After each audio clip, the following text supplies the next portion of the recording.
प्यारे सज्जनों, धन धन सतगुरु तेरा ही आसरा। आज हम एक ऐसी कहानी लेकर आपके सामने उपस्थित हुए हैं जो हर घर में प्राय परेशानी, अशांति का कारण बनी स्थिति से हमें उभरने की रामबाण दवा साबित होगी। कहानी सांसारिक जरूर है, परंतु हर परिवार व परमार्थी परिवार में घर में शांत वातावरण ना होने से भी भक्ति व राम नाम का गुणगान संभव नहीं है। इसलिए सभी के लिए उपयोगी है। जरा ध्यान से सुने। आरती नाम की एक लड़की की शादी हुई और वह अपने पति और सास के साथ अपने ससुराल में रहने लगी।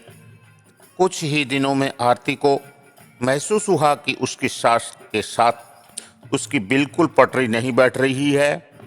सास पुराने विचारों की थी और आरती नए विचारों की, जिससे दोनों के बीच आए दिन झगड़े होने लगे।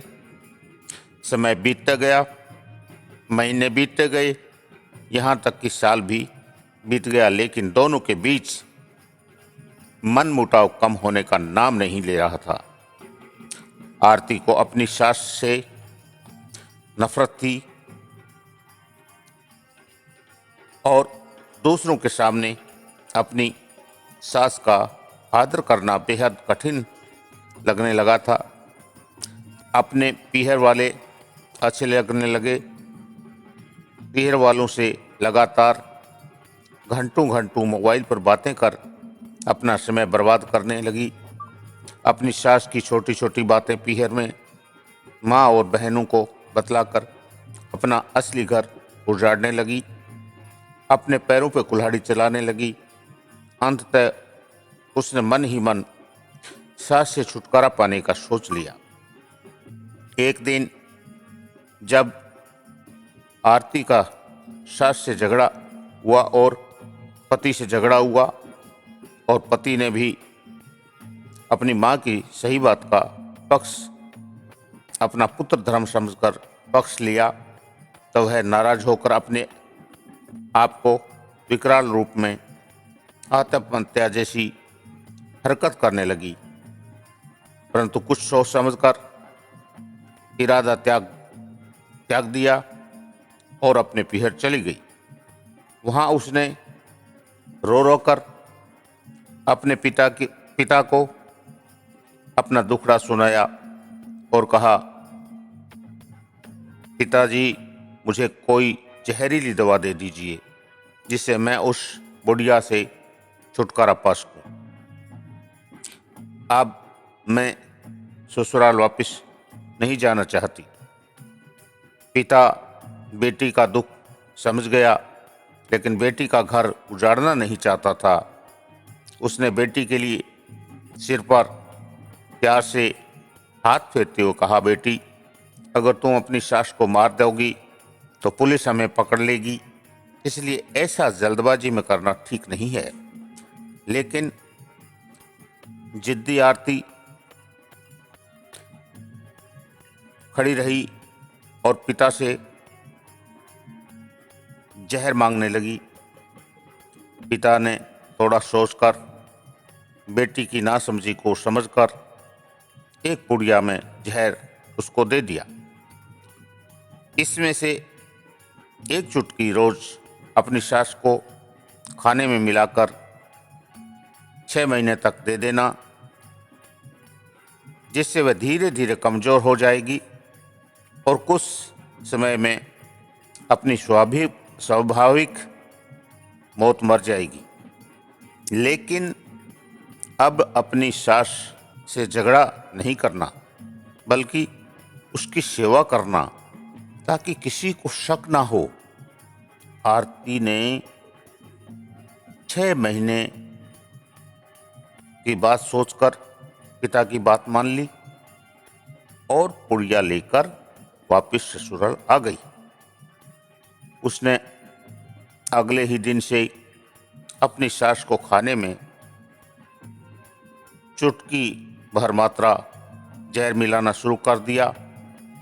साथ ही उसने सास के प्रति अपने व्यवहार में बदलाव कर दिया।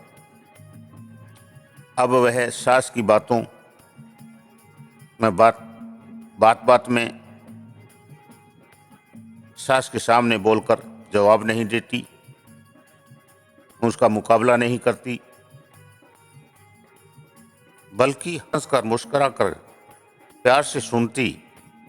रोज रोज उसके पास बैठकर प्यार भरी बातें करती, पैर दबाती, उसकी पसंद का खाना बनाती और उसकी हर बात का ध्यान रखती, पूरी सेवा करती।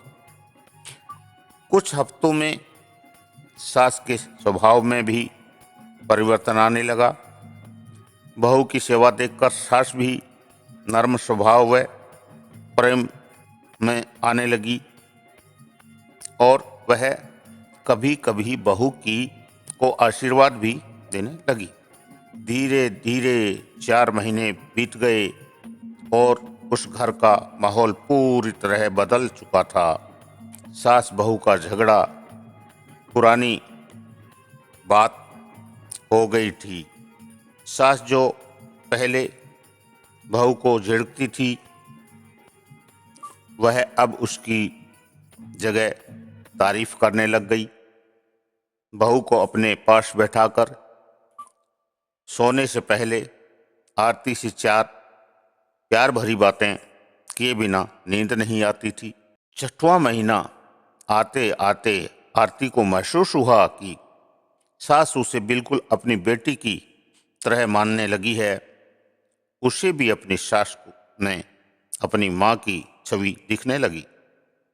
जब वह सोचती कि उसके दिए जहर से उसकी सास कुछ ही दिनों में मर जाएगी, तो वह बेचैन हो उठती थी। वह दौड़ी दौड़ी अपने पिता के पास गई और उसने जहर का असर कम करने की दवा मांगने लगी।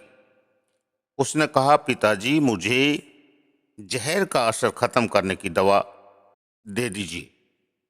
अब मैं अपनी सास को मारना नहीं चाहती, वो मेरी माँ जैसी है।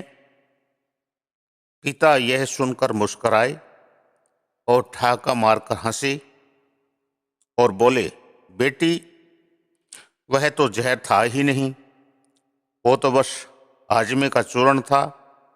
मैंने तुम्हें सही रास्ता दिखाने के लिए ऐसा किया था।